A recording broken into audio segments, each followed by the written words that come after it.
Hey and welcome, Miss Kara Speaks. We are here for another episode of the Netflix series Blood and Water, Season 2, Episode 5, Puleng versus the World. Let me catch my breath before I get started because this episode, baby. Okay, so the episode opens with Janet and she's looking at the video footage from Malta and Associates. What did you find, Puleng? She says to herself, and then she texts someone. She stole something from Malta's office. Elle responds, she must be stopped or you will be replaced. Puleng, girl, it's about to go down. You just don't even know. You don't even know what's working behind the scenes. Sorry, this piece of hair is bothering me. I don't know what it decided to do with its life. Anywho. So Puleng and Fiks, they're still at the gas station, and Puleng is in quiet disbelief. Did you hear what I just said? Fiks asked. She says, yes, but does this mean we're... And Fiks stops her. We don't know yet. We don't exactly have proof. What's the guy's number? Puleng asks. She's determined to get to the bottom of it. So she calls and asks for assistance in a paternity matter. As she gets home and sneaks in her room, Tandy and Julius come in. What's going on? This has got to stop, Julia says. Tandy looks her in her eyes and asks her if she's using. Puleng asks them to leave. It's really late to deal with this now. Tandy says, you're disappearing randomly on a school night. Then there's the restraining order and general bad behavior at school. You can't be trusted. Puleng says, if you haven't noticed, there's a lot of unusual shit happening because of you two. So please spare me the lecture. You're hardly the one to be talking about trust. Having heard enough, Tandy slaps the whole entire taste out of Puleng's mouth. Child, I was like, this little girl keeps running off at the mouth, just so disrespectful. I mean, Puleng, I get it, but no, baby girl, no. You speak to me like that again, Tandy says. Julius has to calm her down and remove her from the room. As they leave, he says, we'll deal with this in the morning. So we see Reece. She's standing there as her mom is gathering her things. The people are there to move her into the facility. So one of the lady tells her, she'll be okay. And they tried to contact Reece's dad, and they couldn't get in contact with him. And they suggested she goes with them until they can sort guardianship out. She's like, good luck finding my dad. She says, don't worry, I'm old enough to look after myself. Is that how all of this works? They just, if you're like 17, they just leave you on your own like that? Okay, Reece. So she tries to give the lady the first payment, but they don't take cash. She has to set up an account. Reece's mom is upset, talking about she gonna burn all other kinds of stuff. After all I've done for you, I raised you. She's pissed. So she leaves. We see Malta, KB's dad, trying to wake up KB. Dad isn't having any of the BS. Get your ass out the bed. Excuse me, this hair is really bothering me. Anyway, get your ass to school, he says. KB says he's taking the week off. He's like, I'm gonna pretend I didn't hear any of that. So what the hell? This is what Malta says. Because KB sits up. He's looking at him. His eyes tore up. I hope the other guy looks worse. Me too, sir, because KB's eye was darn near swole shut. Yikes. So KB says he's not in the mood. Let me guess, Puleng? KB shakes his head. It's time to end that shit. Don't be a tick. Be a mosquito. Bite here, bite there. Avoid the children who have love fever. Huh, Malta? Anywho, he leaves KB to think about it. And trust me, boy, does KB think about it. We're gonna find out later in the episode. So at school, Tahira and Wade, they're in class, and nobody else is there, and she asks if he's spoken to Puleng about the fight. Wade says, they're not necessarily on speaking terms at the moment. She's like, what about your mom? It must be real awks being the principal's son in the situation. Wade's like, I got a written warning, and she says she'll expel me if she has to. Tahira teases him and calls him a bad boy. They go in for the kiss, but everyone starts to arrive to class. So at the Martric Dance Committee meeting, Wendy discusses the MASH drugging disaster. Chris says it was profitable. Tahira tries to get them to move on. Wendy is thinking prep school chic, but with Chris back, no one but Tahira supports her. All the vote go to Chris's auction idea. Tahira wants KB to perform at the auction, and Reece gets called to the principal's office. In the office, the professor is there. He and Principal Daniels tell Reece there is a no tolerance rule in regards to narcotics. Do you know why you're here? Principal asks. Reece shakes her head. They need her help. Someone is selling narcotics at the school and then we need to find them. Reece looks puzzled because she thought she was in trouble. Mr. Ferreira says with her history, she could pick up on things that they can't. And she's in the right crowd, and she asked Reece to notify them of any suspicious behavior. And one more thing, Mr. Ferreira is now going to oversee the Martric Dance Committee, which typically Principal Daniels does, but due to the whole drugging at the tea party, he got this. So Reece will report to him, and he will sign off on all expenditure. He says he will manage the bank account. So now, in class, first Puleng ignores Wade when she gets to class, and then she decides to share her findings with him, but he's trying to ignore her now. So finally turns around and asks, do you know how important that internship was to Tahira? And you're not even interested in law. Well, with the recent series of events, I'm sure Tahira can now have that internship. Not sure Puleng knows that, but yeah. So where do you draw the line, he continues. Puleng says she knows, and she apologizes. She says there was no other way. KB arrives in shades to his locker to find Puleng there. He had been trying to avoid her. You didn't have to fight, KB. I'm just supposed to be a trash boyfriend and, let him come after you. I don't need saving. I can handle Wade, she says. And why she say that? Just put KB all the way in his feelings. So he laughs and he's like, it must be nice handling two men at the same time. What's that supposed to mean, she asks. Do you think I'm cheating on you with Wade? You're insane. You stay disappearing with this guy. He doesn't want to hear the just friends BS. He said Puleng was gaslighting. She gonna act like she don't know what that means. He says he's over and he walks away. She tries to get him to come back. Malta has got to his head, but Puleng made it easy. I'm not gonna say she didn't. So Tahira approaches him and he's like, listen, I don't want to. She's like, no, I'm not here about the fight. She wants him to help her with the fundraiser. He says he's not in the right headspace. And she says, it would mean a lot to the students. And so finally he agrees. Puleng finally shows up to her meeting with Janet. Janet doesn't have, she shows up to the meeting with Janet. She doesn't have much to say. And Janet tells her, as much as I'd love to sit here in silence, we can't do this forever. We can try. Puleng says, anything you say stays between us. I'm not so sure about that, Janet. She tries to start small talk, but Puleng isn't cooperating. She wants to go, but Janet's like, your session isn't over. So, she says, but you can take a break. And Puleng asks where the bathroom is. Janet had her eye on Puleng's bag when she let her go. That's not going to be good. So Mr. Ferreira approaches Reece in the stairwell, and she asks, why didn't you rat me out? We both know the answer to that, I'm thinking. You want a cut, she asks. Of course he does. So she offers him, she's like, I'm not, big time, drug lord, kingpin, whatever she said. And she's like, she offers him $10K a month. He says 15 sounds better. So she agrees, and he asks her how she's cleaning the money. Reece pauses. You're not. That's what I thought. But the professor says he has a few ideas, so they agree to talk later, and he's looking for payment now. So she kind of she's like, oh man, like consider it pro rata. Hands him a little roll. They go their separate ways. Principal Daniels comes in to talk.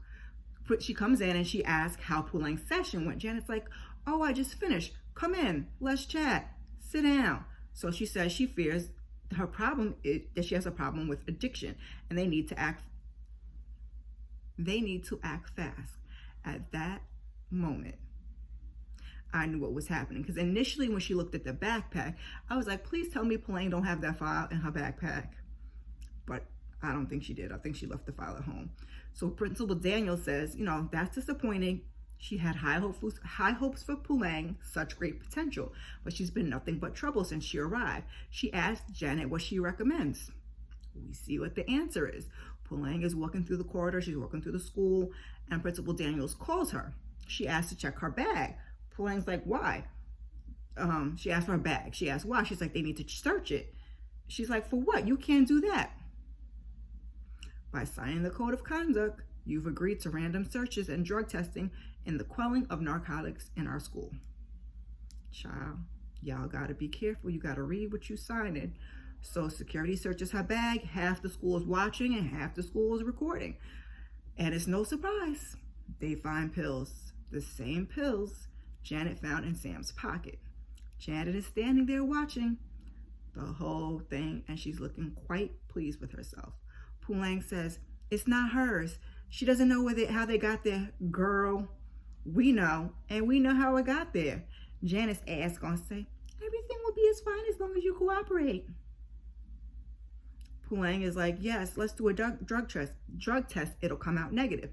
Principal Daniels asked Janet to handle it. So go to the bathroom. It's Puleng and Janet. Puleng gives her a urine sample. She's like, this is ridiculous. Yes, but I'm sure everything will be fine when it comes out negative. I'm just doing my job, Janet says. So Puleng gets a text from Fiks. Where are you? Meet me at the steps. Uber will be here in 5 minutes. Puleng asks to be excused.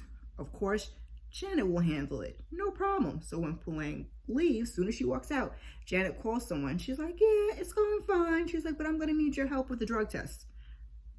Man, when I tell you you cannot trust anybody, you cannot trust anybody. So KB arrives at the studio to do a track for the fundraiser. Zero wasn't available, but there was a guy who owed him a favor, and dude says he'll do the song for KB's pinky ring. So we're going to find out all about that song later in the episode. Excuse me, I hope you didn't hear that. Puleng and Fiks meet with Tendai, which was the guy. That was the name in the messages that Fiks found, and that was the guy that Puleng called earlier. So Puleng explains that a DNA test was submitted a few weeks ago. She believes it crossed his desk. They feel that there was a mistake in processing the results, and she wants to know if he can double check the results. He repeats, double check? Okay, he says 5. He says, okay, 5K. Double check costs 5K. Puleng says, we don't have 5,000 Rand. Good luck, he says, and Fiks is like, okay, 5K, I'll have it tomorrow. He is looking at Fiks like a real creep. Like, I was uncomfortable. She's like pulling her skirt down. She's uncomfortable. Puleng's uncomfortable. And he asked him, he says for them to text him the details, like, the names and stuff like that. And he'll drop a pin with the location and time. Don't be late with my money, he says. So Reece, Pauline, and Zaid meet. Pauline says, Pauline's like, fine, I won't say I told you so. Zaid asks what she's going to do about it. That's a lot of money to clean all at once. Reece isn't really sure, but Pauline's like, can we just have our cut so we can get on out of here? Reece does that. They go on their way. At home, Julia scolds Puleng. She says the drugs weren't hers. He says he hopes and prays that it's true and that the test comes back negative, because if it doesn't, we're admitting you to rehab with immediate effect. Now, why didn't they get an at-home kit to test her? I mean, I guess they had no reason not to trust the school, but I was just like, I don't know. I would have had one just to, I don't know. Anyway, so he says, we're doing it out of love. Now go to your room. In her room, Puleng is trying to find money to pull together for Tendai. She texts Zama asking for a loan, and Zama responds with a laughing gift. So at school, Fiks says she only got $3,200. And she asked Puleng how much she got. Puleng's like, it's only about 300 and some change, but they have time. I'm not so sure how time is supposed to help, but I guess. But they agree to meet later. At the Martric Dance Committee fundraising meeting, they discuss the upcoming auction. Fiks is the big ticket item. Chris says, grand finale, people will pay top dollar for a date with her. So don't hold back on the outfit. And Wendy looks thoroughly annoyed and a little disgusted. As the meeting ends, Wendy asks Chris, how do you put up with Chris? He's an acquired taste, but give him a chance, he'll grow on you. I doubt it, Wendy says. So Janet and Principal Daniels, they meet with Puleng's parents, and Janet tells them that they found MDMA in Puleng's system. Julius asks, what now? More counseling? Janet's like, that's one part of it, but was one part of the solution, but Puleng must go to rehab. So she can make a few calls and refer a good one. Principal Daniels says, while Puleng's well-being is our priority, I must point out this is an expellable offense. So once the dust settles, Puleng may be compelled to leave Parkhurst. In the car, Tandy reads Puleng the riot act. Lets her have it. What do you do? I don't even have to explain. You know, parents, even kids, you know how this is gonna go down. But this girl got her earbuds in. Take your ear. She like, talk to your child, talk to your daughter, Julius. And the two of them, they drive and they argue all over their home. So now at home, Puleng, she's laying on the bed, she's stressed. Tandy comes in and asks her, why aren't you packing your bags? Puleng says, this is crazy, I'm not on drugs. I'm not going, she says. You don't have a choice, Tandy says. It's for your own good. Pack your bags or I will. And then she leaves. Puleng is to look around for money, and then she gets caught in Sia's room trying to clean out his piggy bank. So you are on drugs, he asks. This is not like you, Pete. Puleng's like, she's sorry. It's not what it looks like. You have to trust me. He ain't trying to hear it. He leaves. He goes around to tell Tandy, and Tandy's outside with Dad and the people from the rehab, I guess, to pick her up. But Puleng takes the money. She runs into her bedroom. She locks the door. And she climbs out the window. She is out. She's off to go meet with Fiks and Tendai. So it's night. It's the night of the auction fundraiser. Okay, Wendy with the Bantu knots, too cute. Chris is pleased with himself. Reece meets with Mr. Ferreira in the parking garage, and he lets her know that the ball committee will be the washing machine for their dirty laundry. Zama shows up at the auction. She's looking for Puleng, but Puleng is with Fiks, meeting Mr. Creepy. Fiks says doesn't feel right. They don't even have the full 5K. And Puleng's like, when has any of this ever felt right? That's a good question. So they knock, and Fiks is ready to bail because it's a pause. It's not even a long pause. He opens the door. He tells them to come in, have a seat. He asks them to count the money. He watches. He's just sitting back looking at them just like super creep. It was just really uncomfortable situation. So we're back at the auction, and KB's up for bid. Chris starts the bid at 1,000 Rand, and they get up to about 3,500, and the ladies are fighting. There's more enough of KB to go around, Chris says. So back at Creep's place, Puleng finishes counting 4,372. That's not 5K, he says. Are you going to fuss over 268 Rand? Puleng says. She offers him her phone, like, here, take my phone, that'll cover the rest. But Fiks wants to go. She's like, this ain't right, dude is weird. She, the vibe, she ain't feeling it. So he suggests that perhaps there's another deal to be made. He has the results, and Puleng asks what he wants. He smiles. He wants the two of them to decide which one is going to take one for the team. And he pulls down his pants. Fiks looks away, and then he pulls down his underwear. Who's it going to be, he asks. Let's just go, Fiks says. There has to be another way. Puleng says she'll handle it. So she tells him, he'll do it. And his creepy friend in the background pulls out the phone to record it. Puleng puts a pillow on the floor, and as she kneels, she's reaching behind her. We see she's got pepper spray. So as she's kneeling down, she gives him a full face of pepper spray. Then she grabs the results and yells, let's go. But the friend tries to stop her, and she gives him a little pepper spray to the face, but he manages to hit her. So Fiks kicks the crap out of them, and they book the heck out of there. So back at the auction, Chris is up for bid, and he's taking off his clothes. We're up to 3,000.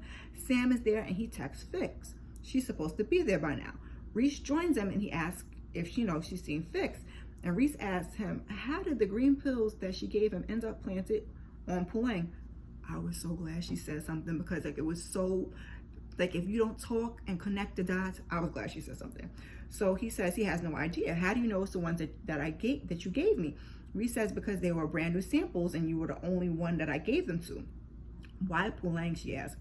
He doesn't know who could, she asks. He says he doesn't know who could have done that. Oh, but he knows. We need answers, Reece says. You don't want to make an enemy out of Puleng. The bitch is crazy. Y'all better leave Puleng alone. So Puleng wants to read the results before they part ways. They sit on the bench and Puleng opens it where both her and Fiks can see. "You're Pume," Puleng says, and she hugs her, and Fiks looks so upset.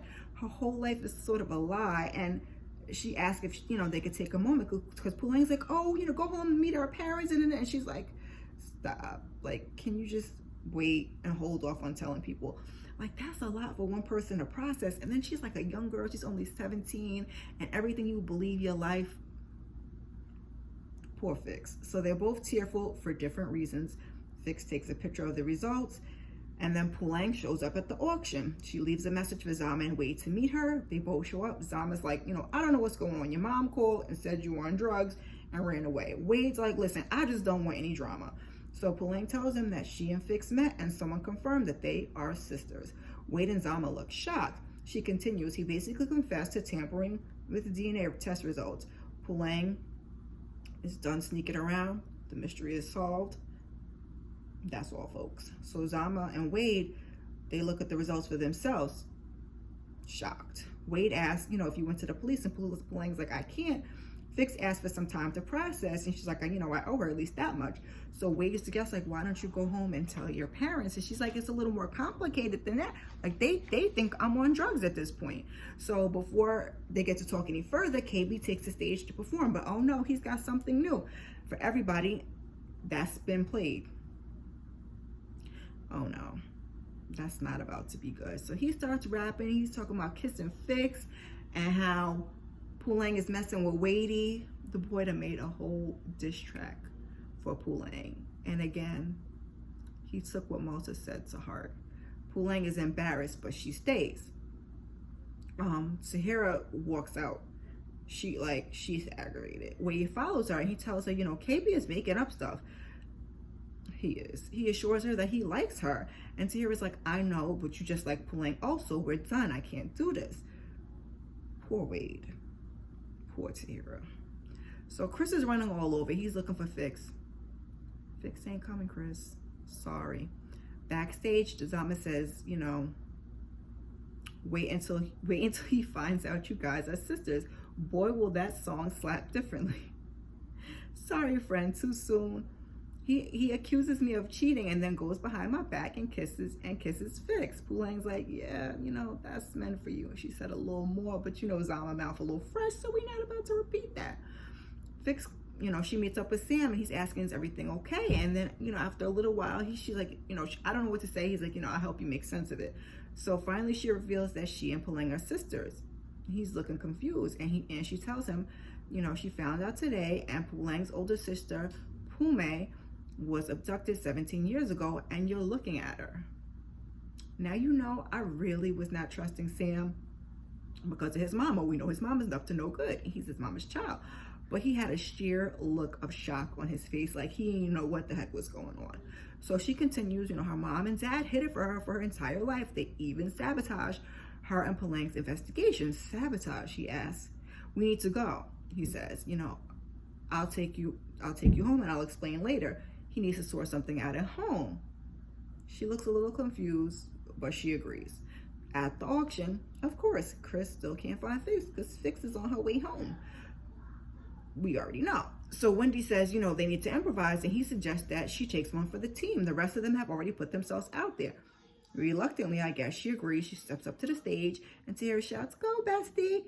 And then it gets painful. Chris starts the bidding at 500 Rand. No one bids. Chris finally bids 500 himself. It was just feeling hurt and embarrassed. Wendy leaves the stage, and my heart hurt for her. Kids can be so cruel. Wendy is a lot, but she's smart and she's pretty. She's just different, and Lord knows I can understand that. I know what it's like to be that girl. I was like, "Oh, Wendy." So backstage, Chris is like, tough crowd. And he's like, "You can go home and I'll wrap it up." She's like, "No, I got it." And he apologizes. She's like, "I don't want your pity. She just needs to face the facts. She's not date material. It's not the ends of the world. She doesn't care. She has other strengths." Amen, girl. Amen. So exactly, Chris agrees. This is just high school, and Wendy Dalamini is meant for greater things. So he lets her know they made it their target. They made their target goal. And she's like, all right, cool, whatever. She's like, can I be left alone? She was hurting. So at home, Julius, Tandy, Sia, and the people from the rehab are there. Earlier, I think Julius had called the police after he had been searching and searching and couldn't find her high and low. And Tandy was pointing out, like, we can't lose another daughter. That was another scene. I didn't tell you about it. I'm going to tell you about it right now. So now, Julius is getting off the phone, and he has news that she was spotted at the school fundraiser. Tandy is relieved. Puleng comes home with Zama in tow. They come straight for her. Mom, you took your brother's money. Tandy just be on her broomstick sometimes. I hate to say it because I'm a mama and I'd probably be on my broomstick too. So she asked him to calm down. She's like, she's not on drugs. Tandy's upset. She's heard enough. She says Puleng needs help and she asked the people to take her away. So as they start, Puleng's like, no, wait, I can explain. As they're taking away her, Zama's a G. So she's trying to get the guy to let go of her. And then she finally shouts, Pume is alive. And Julius is like, wait, hold on. What'd you say? So she explains that Pume is in fact Fikile Bele and that these are the DNA results. She has all the evidence in her journal. They're shocked and they both just stand there and look at her.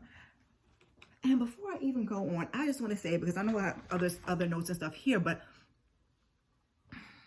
the mother seems torn up like she didn't know. But then there was one point that they looked at each other and I just didn't know.